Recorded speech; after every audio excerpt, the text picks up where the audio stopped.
SME aspiration or willingness or readiness to list.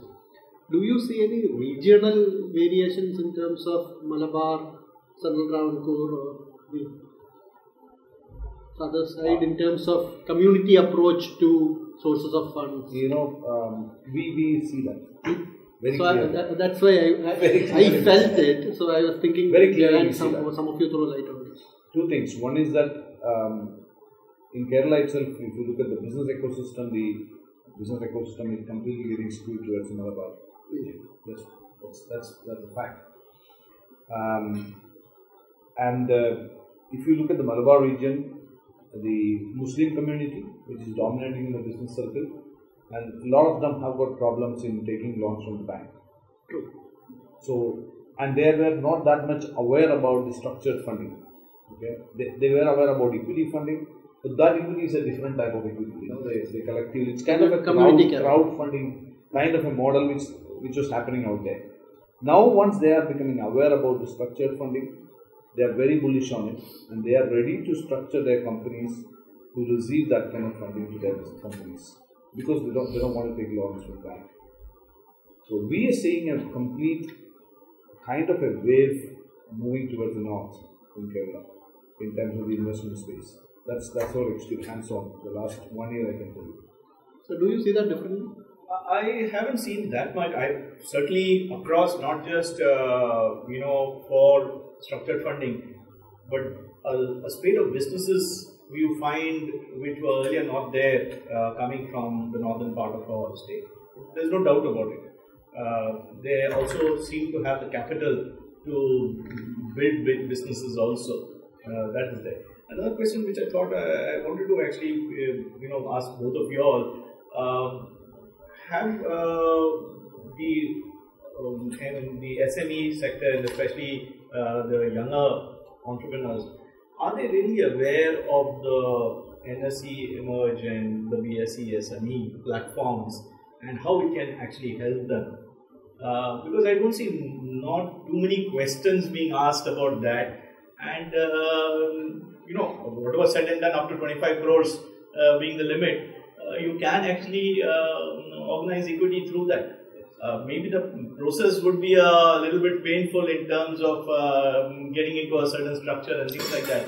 But really, I feel sometimes that not many people are really aware about these two platforms the way that they should be. What do you feel?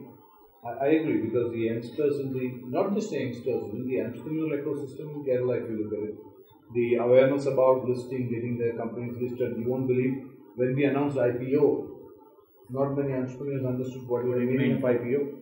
So that's there. So lack of education is a very crucial issue. And if you go to Gujarat, we do some bit of cooperation in Gujarat also. In Gujarat, you can see that there people start companies to get listed. They just start a company with the objective of getting listed. So they have a mantra. They say that either to get listed or to get sold. Period. Build it to sell or build it to list. So it's a completely different side.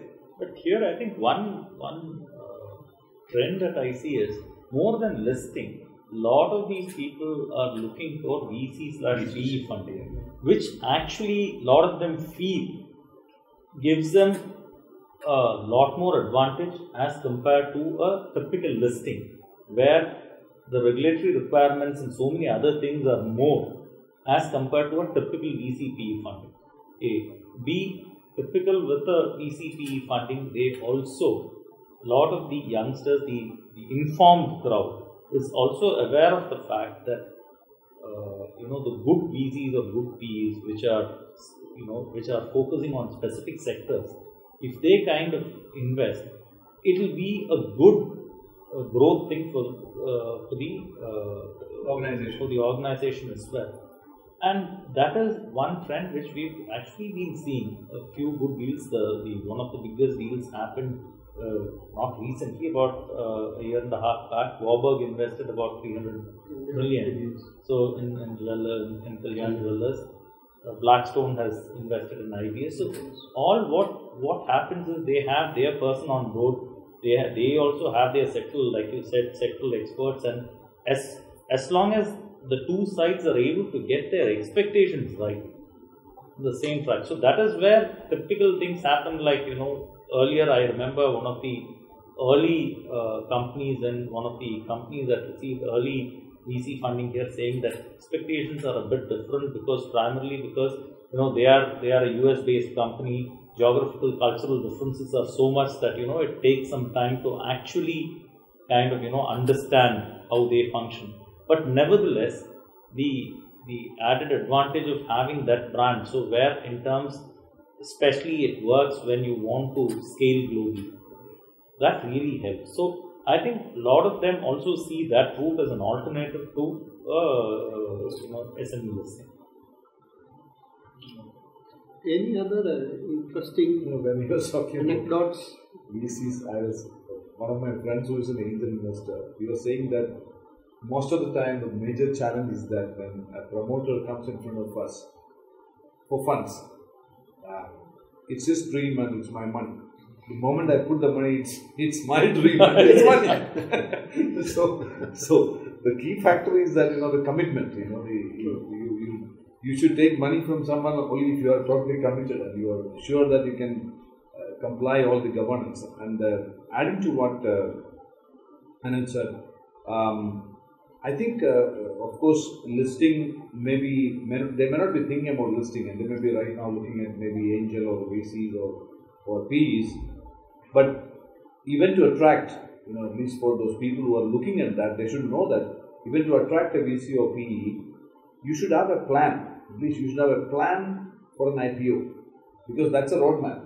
That's a roadmap which any VC would love to see, because they want to see their exit, and an IPO is a sure short exit.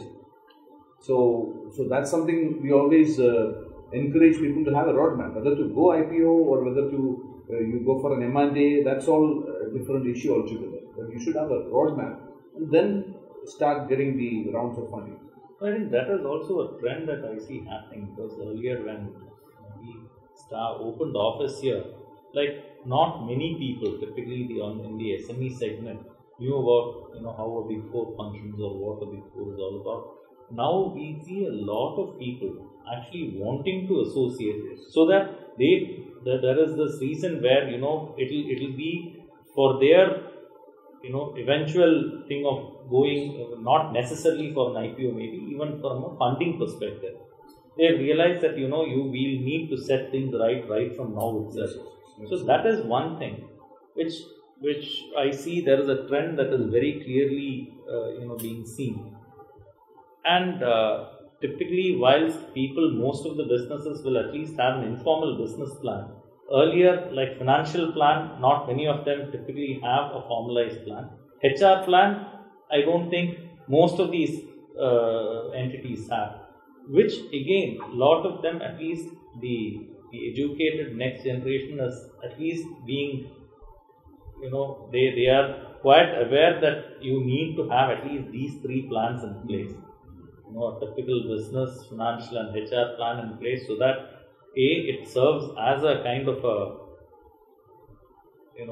document for them to review at regular intervals, and B, more so it also helps to build their case, like put procedures in place, have clear KRAs, stuff like that, have better controls in place so that they are kind of, let's say, getting prepped for the next big move.